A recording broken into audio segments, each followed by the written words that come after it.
Welcome to the Art of Badassery, where I explore what it takes to live life on your own terms, break free from the status quo, and unleash your inner badass.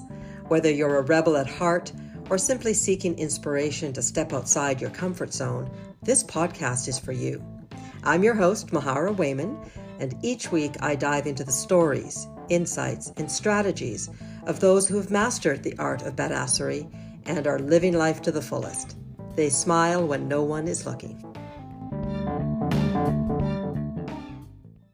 Welcome to the Art of Badassery. My name is Mahara. I am your host, and I'm so excited today to welcome back Cleo Childs, the spoken word artist who released her powerful debut poetry album, Moving With, earlier this year. The album reflects Cleo's 2.5-year journey through grief after losing her mom to Alzheimer's. With a family background deeply rooted in literature, her mom was an English major, and her grandmother, who also helped edit the album, taught English for 30 years, Cleo naturally turned to poetry to process her emotions. She has also just finished recording her second album, exploring women's agency and their untold stories. Through her honest reflections, Cleo hopes to create a sense of community for women who need to reclaim their narratives. The first album track is from Eve's perspective. How badass is that? Cleo, welcome back. Can't wait to hear all about this exciting new album of yours. How have you been? I have been good. I'm in Texas. Luckily, it has been very hot in the summer. So we are coming over that. And so now it's going to be much cooler. So I get to wear my new sweaters. I got one that has an otter on it, and that came in. So I'm excited for sweater weather, and I'm excited for cooler weather. And I am excited for this album that I did. It was a passion project that kind of just flew out of me in I wrote the entire thing in a week. So I wrote all of it in 1 week back in August. And I just kind of shut myself in my room, told my husband he can, put some food underneath, slide it underneath the door because I was working and I had something to say and I wanted to say it. And so, yeah, now I just get the joy of being able to talk about it and kind of learn more about it as I get to talk to amazing people like you. So that's me. Let's go back though, because I think with all creativity, there is a seed, right? You get an idea. Can you take us back to where did this idea come from? So much so that you were able to execute it in such a short period of time. I think a lot of amazing ideas come from very strong emotions.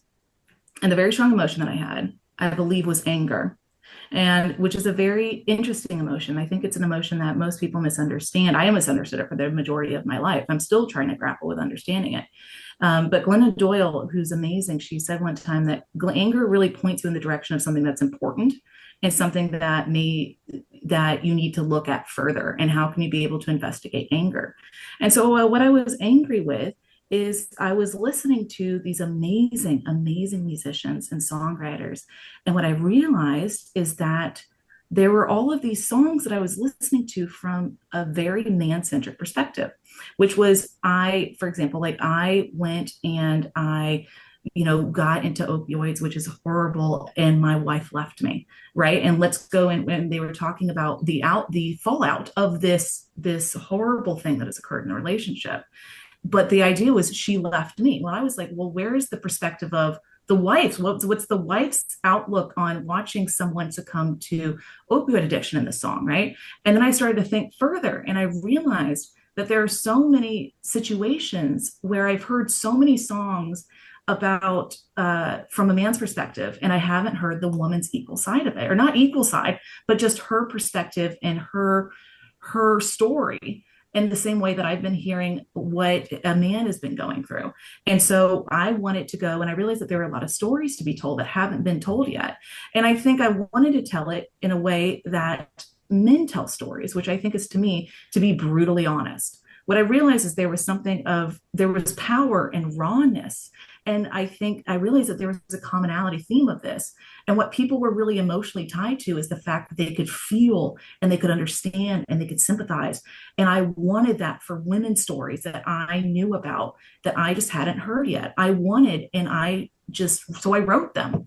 I thought about all of these women who I wanted to hear their story, and I know all of these women. And I read it to my friends afterwards. I went to like a frenzy of writing I wrote 9 or 10 tracks at this point, and I called up all my girlfriends and I said, "Hey, I did this project. It's all about women. And what are your thoughts about it?" And they said, one of them said to me, it was the most meaningful thing. She said, "I feel seen and I feel heard, and I feel like my story is told." And I realized that that was the most impactful. It was so gratifying because I felt like someone else was seeing what I was seeing, which is that there was a vacuum, and being able to see a woman's perspective on these stories, and we've only really seen one side of them. And I wanted to explore from a woman's perspective because I think it hasn't been done yet. And I wanted to do it because I feel like their experiences are incredibly not only valuable,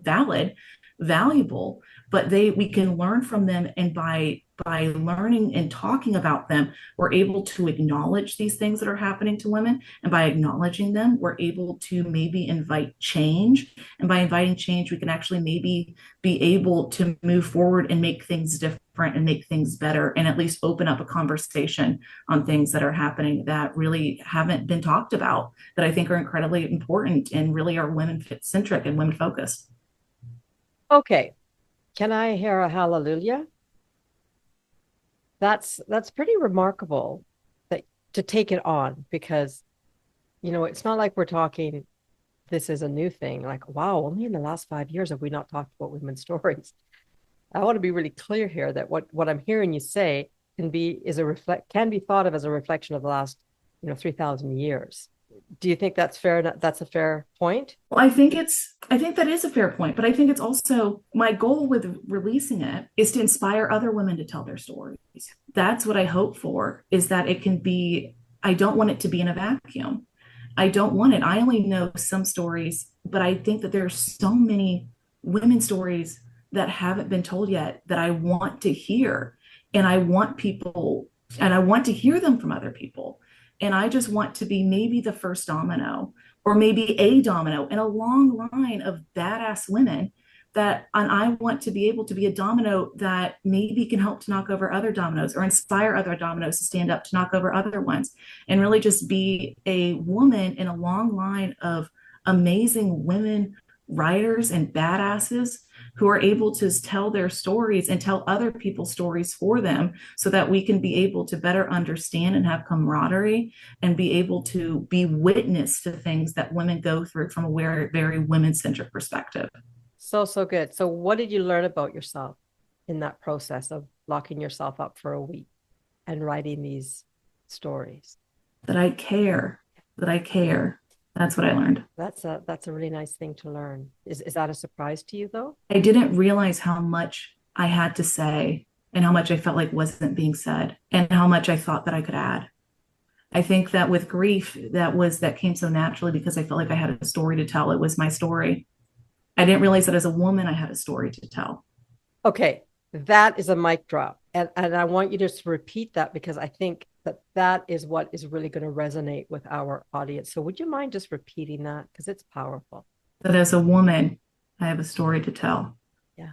For so many years, generations, I believe that women have felt a constraint around their stories, whether maybe they didn't feel they were worthy of telling their story.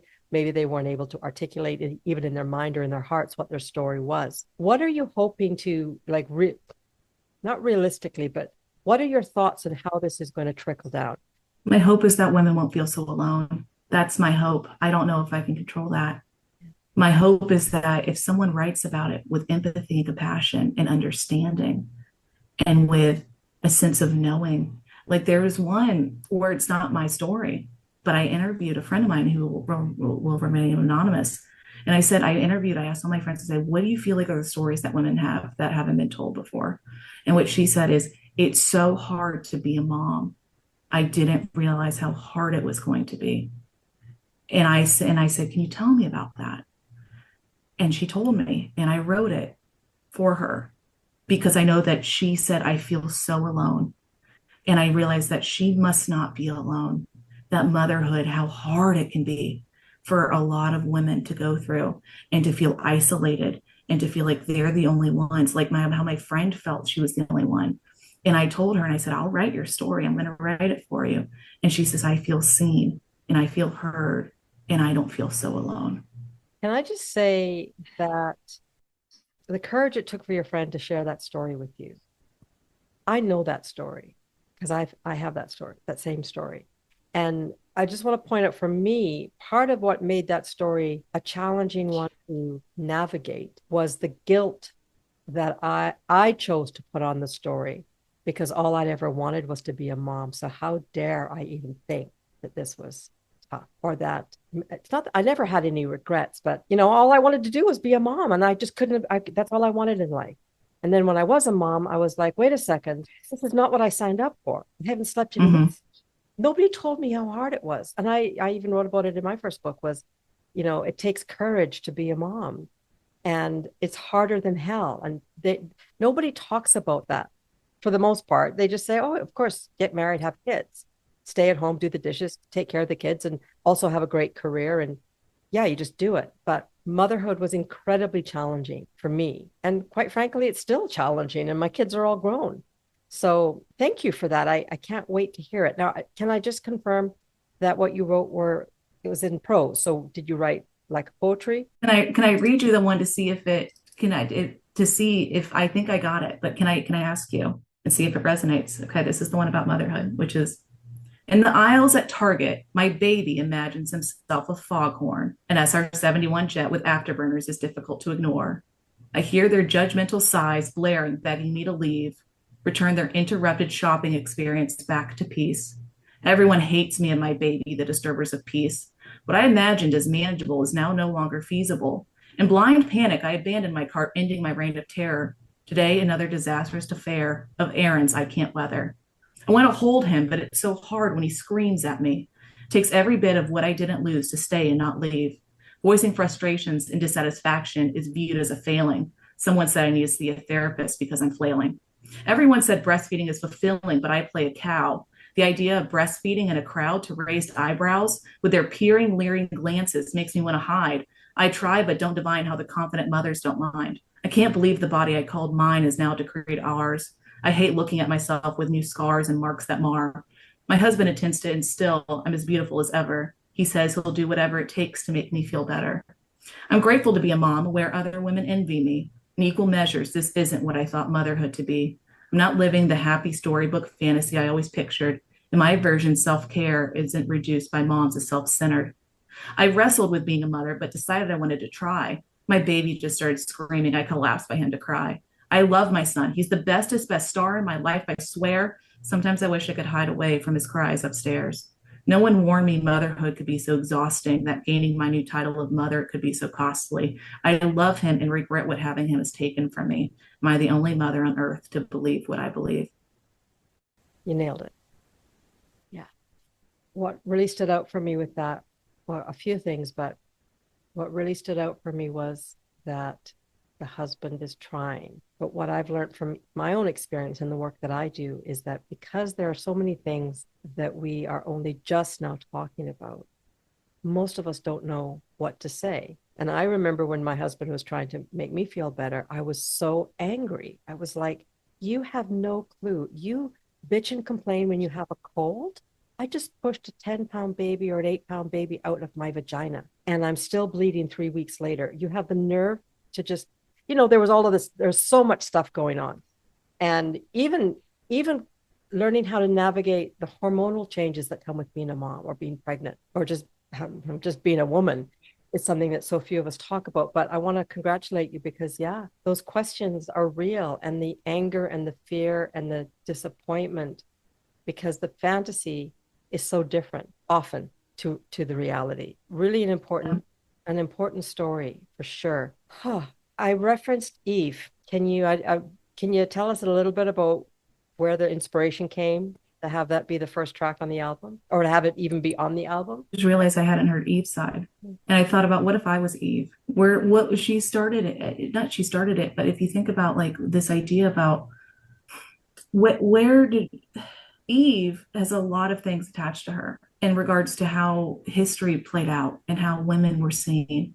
And, when, for example, like Eve was the original sin, right? Why I think if I remember my Bible study, I'm going way back, in my Methodist upbringing, but it was because of Eve that women bore pain for childbirth, if I'm not mistaken. And it was Eve.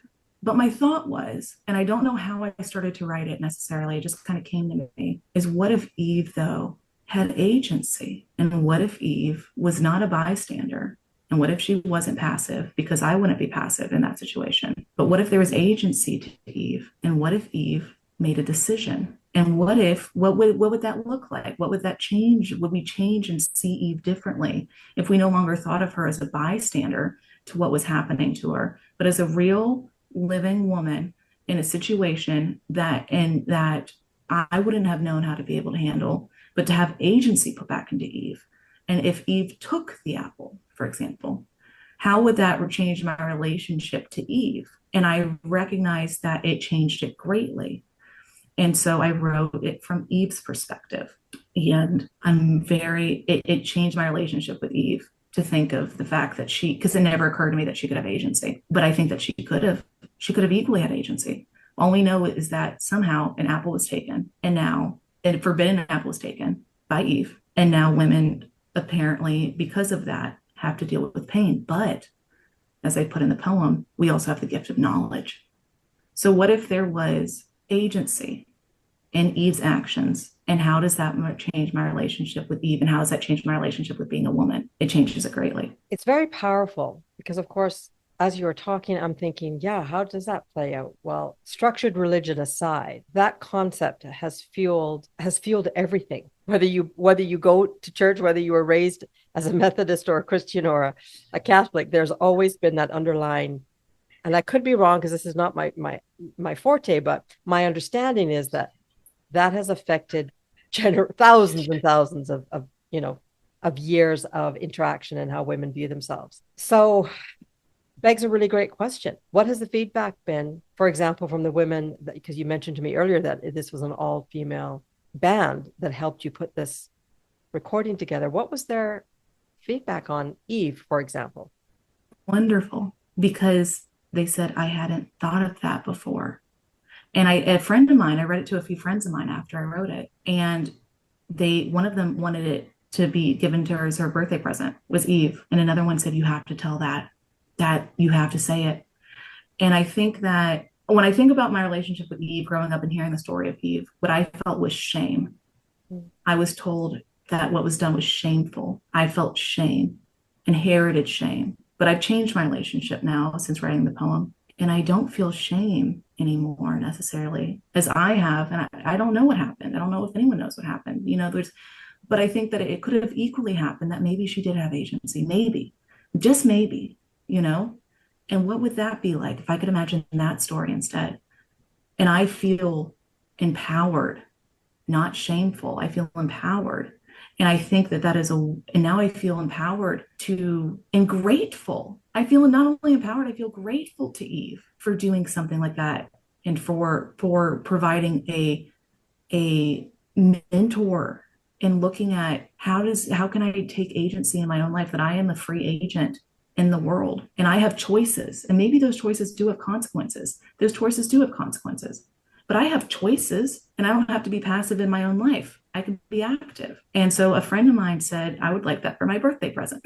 That's so good. And just to circle this or bring this all back to the point of the show is, part of being a badass is recognizing that you have choice. We all have choice. It may be a tough choice at times to put ourselves first or to do whatever, but that doesn't mean that agency doesn't exist. And I think it's a beautiful opportunity for men and women to question the beliefs that we have so readily bought into.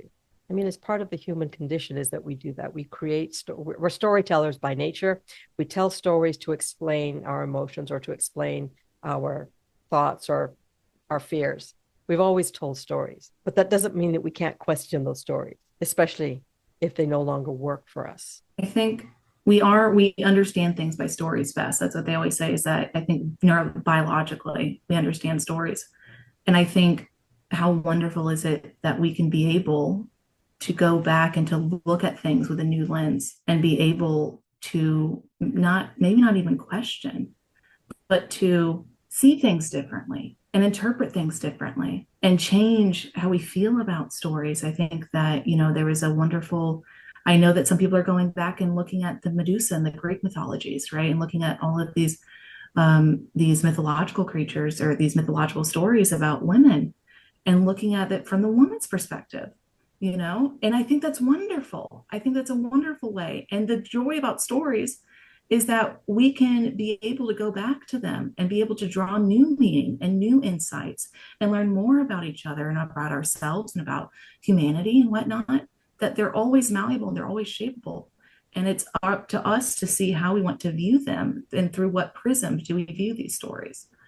And so I view Eve's story now through agency, and that's my prism that I see. And now I feel empowered and I don't feel shame, and I feel empowered, and I feel yeah, just empowered. Quite honestly, I think that's the best word. I'm trying to come up with another one, but that's not it. It's just, I feel empowered. Empowered is a great word. All right, talk to us about how you went again from a week of writing to being in the studio. Well, I had to do something with it. Okay. So to the studio I went. But I'm wondering, can I read you Eve's poem before I forget to? I would love to. I would love to. And I just, okay. Also, I'm so pleased with the opening line. I'm so pleased. It's one of the best lines I've ever written. And I put it on Eve, and I'm just so pleased with that. It just deserves it for Eve. But it goes, Adam loaned me his rib to be paid with interest. His shooting the shit with God, not my business. No one asked me what I had to think or say. They both expected me to be grateful to get laid. Can you know you're thirsty before tasting thirst? Eden, such a pretty name to give a jail of dirt. What's the point of living if you're living in a lie? What's the point of trying if they don't let you try? Knowledge was made forbidden, so I sought it. Searched the whole garden from top to bottom. Free will is power. Losing power is frightening. God's white-knuckled chokehold is a vice held tight. The devil was not ashamed to skim across the grass, smooth belly full of sin, fangs a sharpened poison mass. We became friends, sharing feelings of being unequal. He didn't treat me as feeble, as he respected all people. We invited the apple to join our escape as it looked bored. Together shared a bitter laugh, feeling ignored by the Lord. With steadiness and encouragement, I grabbed the apple, smiling, kissed it with gratitude, savoring my defiant act. God spit us out, but pride staked its claim behind my eyes. While I now know pain, I'd rather experience truth over lies. Women deemed foolish, but I think clearly for the damned. No longer hungry for apples, as knowledge keeps me fed. The world is going to shake. That's absolutely beautiful. I can feel, I can just feel the conversations that are going to come out of that. Just that one poem alone. I mean, the motherhood one was amazing, but this one is like the beginning. If we are brave enough to look at the beginning through a different lens, it has the power to reshape everything if we let it. But women deemed foolish, but I think clearly for the damned. It's powerful, man. I feel like I'm regaining when I wrote it and when I read it. I feel like I'm regaining parts of myself that I didn't know that were lost, or things I don't feel, or things that I was told that I should feel shame about in regards to. I think there's a lot of stories that also come from this about being told about women that we're still trying to overcome, which is, I think, this idea of that's just illogical. I got told when I was younger that I was illogical. And I got told that I was hormonal. Oh, you're just being hormonal. And I got told, and I think clearly for the damned. And I think that there's a lot of regaining of that narrative of, I'm not illogical. You may not understand. But that doesn't mean that I'm illogical. And you might not, and I might be hormonal because I have hormones. But that doesn't mean that I'm not thinking clearly. That just means that you might not understand those actions. But that doesn't mean that I have not put thought behind them. And I feel like there's a reclaiming of my own brain and my own actions and my own thoughts and my own agency. And I feel grateful for whatever came when I was writing it to let me write that is women deemed foolish, but I think clearly for the damned, because I was writing it to myself as much as I believe Eve might have written it to her. I was writing it to myself. What was the response of the women that you had supporting you as you made this album? I'm just curious. It was a wonderful community of women. Tell me about them. I called them up and I said I was doing it. And they said, good for you. Get it. Do it. Do it. Tell our stories. Tell our stories. And I said, what stories do you have that haven't been told yet? And I interviewed them. And I was like, yeah, that's a good story. I haven't heard that one. Or, yeah, someone's really talked about that before. I feel that same way too. And it was a really beautiful process that came out of this, is an understanding of maybe women understanding each other and realizing that we have a lot in common that just really hasn't been spoken about, and that we have understanding, and that we have a lot in common about the way that maybe we have to deal with things in society that are not the things that women have to deal with, where I thought I'm the only one. And I realized I'm not the only one, but we don't talk about it. So I felt isolated. And then my friend who was going through something similar and went through something similar also felt isolated. And that by opening up and talking about it and using the poetry as saying, like, well, there's a little bit in there. I'm not in every one of them, but there's a little bit of me in every one of them, that they were able to find a little bit of them in some of them too. And then we were able to say, oh, to you too. And then there was I no longer felt alone. I felt seen, understood, and I felt supported in ways that I hadn't before writing them, because I didn't know. Okay, so let me ask you this, and thank you for sharing that. For anyone that's listening and they're nodding and following along, we may have gotten to a point right now where they're going, yeah, but so what?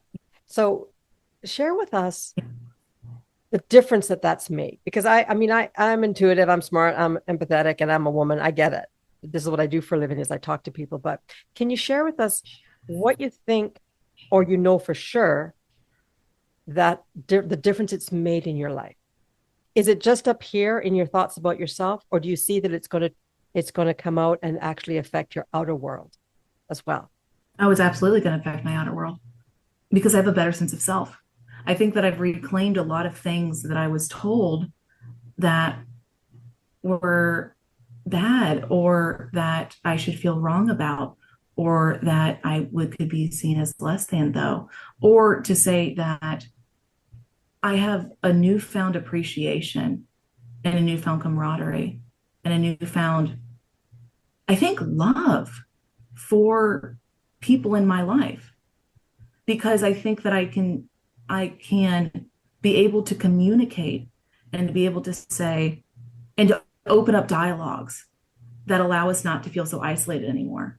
I think by talking about it and by using the poetry as a catalyst for those conversations, because that's what it is, it's just a catalyst, where I could be able to say, hey, I went through something like this. And I could read it to a friend of mine, and she goes, hey, this was my experience with that same thing. Now, granted, it's a catalyst for those conversations.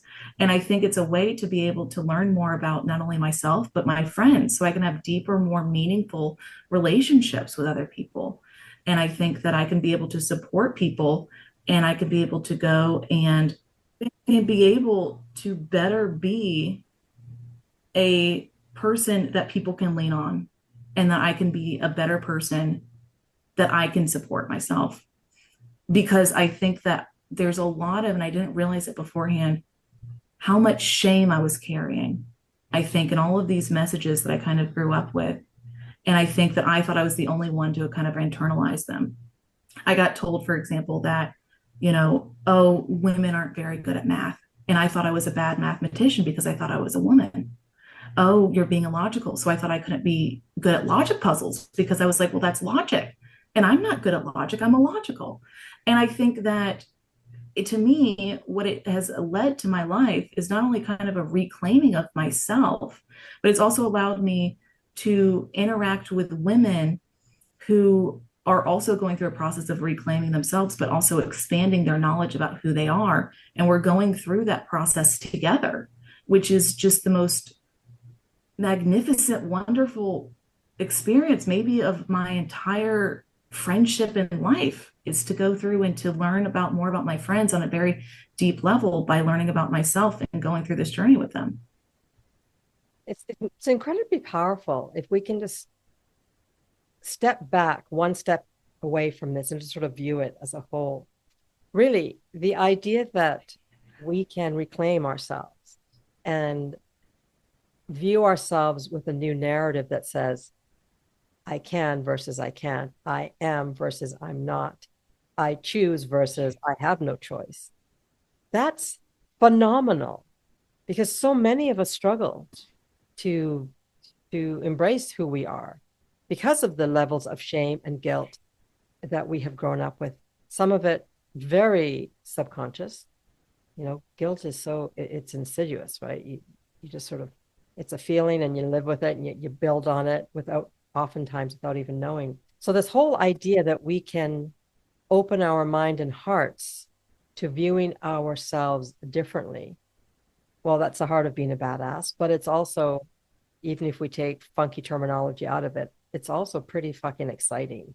Can I just say, like, it's really exciting, especially in this day and age where I can't remember why I said it, but I remember fairly recently saying to somebody, I can't believe we're still dealing with this in 2024. And I know it had something to do with being a woman. I can't remember the exact circumstances. I don't know if it was I really can't remember.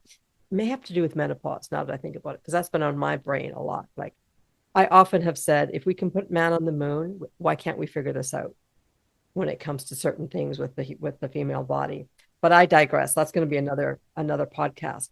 But just getting back to this idea of, you had an idea, you went for it, then you phoned up out of curiosity, same band members, same musicians from your first album? No. Okay. Mm-mm. Tell us about these ladies. Yeah, well, it's one lady, Oh, and so it's a guitar. We have a guitar, and she brought all these guitars in, and she's phenomenal. And so we went on, and it was it was just me and her on the album. That's it. And going through and really being able to try to bring, what does it sound like? Because the other thing on the album is I named all of the tracks different women's names. I looked at all the popular women's names that were coming out. And so did that. And so they're named after different women because I know these women. I think that's the other thing, is that, like, when I was going to the studio and I said, do you know this woman? And she goes, I know exactly who this woman is. And so we tried to be able to figure out how could we do justice to that woman's story, because, and one of them, for example, Elizabeth, I know it's Elizabeth's story in my head. And maybe there's an Elizabeth out there that also had that story, or maybe it's just a name that was put onto it, but it's someone's story. And by humanizing, I think by making the track, which was not my idea, that was someone else's idea. One of the women I went to and I talked to about this project, they said, oh, you got to make the track names women. And I was like, yeah, that sounds great. Good idea. So I did it. And then, but I think that we just went through and we tried to do justice musically and with the words of telling these women's stories, because they're not all happy. I think that's the other thing. I think that there's stories there that are really hard to hear, but I think that they're valuable and I think that they're important.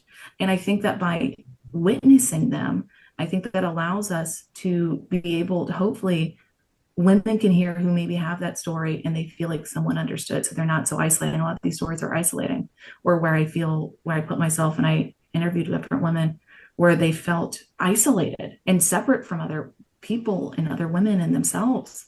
And maybe that by hearing some of that, maybe that's a one domino, and I can't confirm if that will, maybe that's an opportunity to start to have a reclaiming process of one's narrative by hearing it told for the first time in a way that someone can go, that's me. And maybe that's the start of a process. When you think about your journey with this particular album, what are the similarities that you experienced when you, if any, from when you recorded your first album? I did it completely differently. I'm not it's talking funny. But yeah, just in general, is there anything that's similar from the process or how you got to that place? I did it completely differently. It's funny, as the first album came so naturally. It was as if it was kind of flowing out like rainwater. This one felt like it was in marble, and I was trying to kind of, etch it out. I knew what I wanted it. I know what the emotions were, but I was trying to figure out what are the right words for it rather than kind of going from an inspirational perspective, which is how the first one came out. It was pure, I just kind of wrote and then I saw how it went and then I edited it. This one, it was very much, I knew what I wanted to say. And then it was a matter of how do I say it in a way that's truthful and honest. And it was very similar to what I imagine would be like trying to figure out how to get the statue out of the block of marble. And so I approached it very, very differently. I think I also approached it much quicker because I knew that as soon as I felt, I think as I was going through it, I knew what I wanted to say. And when I said it, I could move forward. And so when with the grief one, it wasn't as clear what I was saying because I was not trying to say anything necessarily. I was just trying to process emotions. With this one, I feel like I was trying to say something. I had a purpose. I had a mission behind it. I wanted to tell a woman's story that I knew very well. And I wanted to do it justice. And I wanted to be authentic and truthful. And so I approached it completely differently. But I think the commonalities are that you're terrified of releasing something.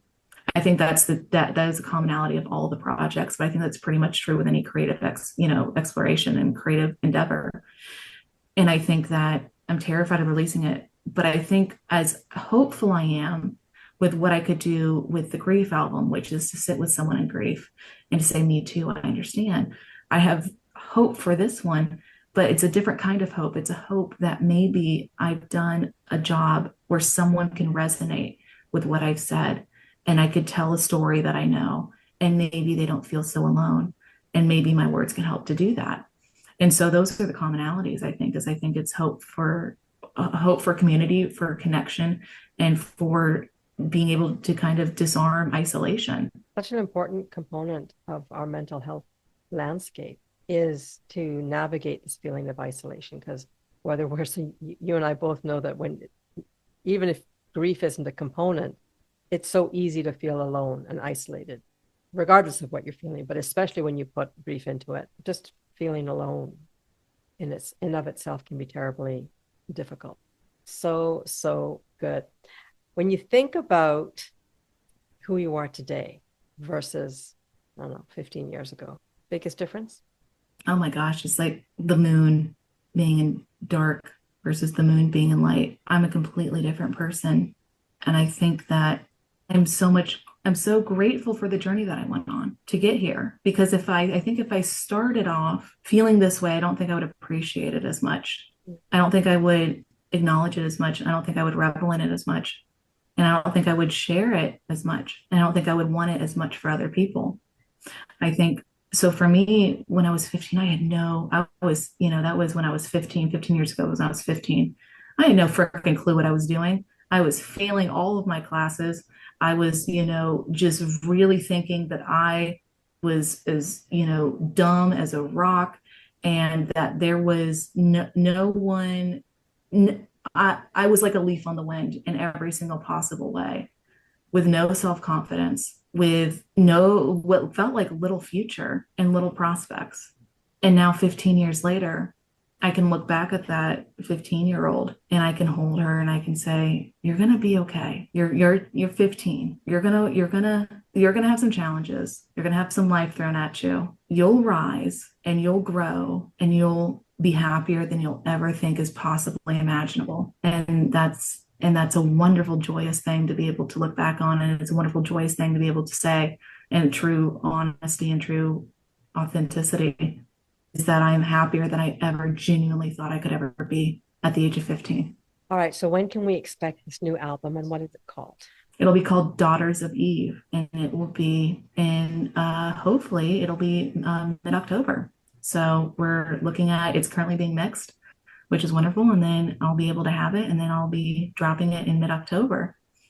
And that'll be that. It'll have a life of its own, a little garden to grow in and to thrive in called the internet. Honestly, you're such a delight. And truthfully, I kind of forgot you were that young. I'm like, oh my God, she's only a few years older than my oldest daughter, which is kind of mind blowing. But that being said, I really want to thank you for a couple things. First of all, I want to thank you for reaching out because, folks, it's the most amazing thing has been happening to me in the last 2 weeks. I've had multiple past guests, reach out and say, hey, can I come back on your show? I've got something to tell you. And you are one of the first to do that. So I want to thank you for having the courage to do that. But I also want to thank you for having the courage to follow your intuition in your heart, the downloads, whatever you call it, the drive, the ideas that you come up with, because everything that you share with us is needed and it's beautiful. Oh, I forgot to ask, did Grandma help you with any of this? I know she helped you on the other one. Grandma went through and told me that I had to release it. It was Grandma told me I had to. And it was interesting is Grandma told me I had to release Eve, and Grandma told me I had to release the one about motherhood because she said that's my story. And she said, you have to, I understand it. So you have to release it. And so Grandma helped me to edit it. But Grandma was really the force who helped to inspire me to realize that this thing that I created in 1 week of, writing and everything like that was actually worthwhile and worth being able to release out to the world. And so Grandma was a huge cheerleader, and not only editor, but she was a huge cheerleader in this project. So good. I said it last time we spoke, but I really want to meet Grandma. I mean, come on. Grandma's wonderful. Grandma's wonderful. So good. Well, Cleo, I want to thank you again for reaching out, for doing the work that you do, and sharing not only your story, but obviously now into this new chapter, you have valiantly shared other women's stories. I can't wait for the album to come out. The two pieces that you shared with us today on the podcast are really amazing, and I wish you all the best. Folks, check the show notes because, as always, that's where you can find out more about this amazing young woman that was my guest today. Thank you again, Cleo. Take care, everyone. We'll see you next week on The Art of Badassery. Thanks for tuning in to another badass episode. Your support means the world to me. So if you enjoyed what you heard today, don't forget to like, share, and rate the episode on your favorite podcast platform. Your feedback keeps the badassery flowing. And hey, if you're ready to unleash your inner badass and conquer whatever life throws your way, why not book a complimentary badass breakthrough session?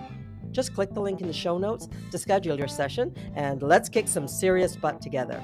Until next time, stay fearless, stay fabulous, and of course, stay badass. This is Mahara signing off.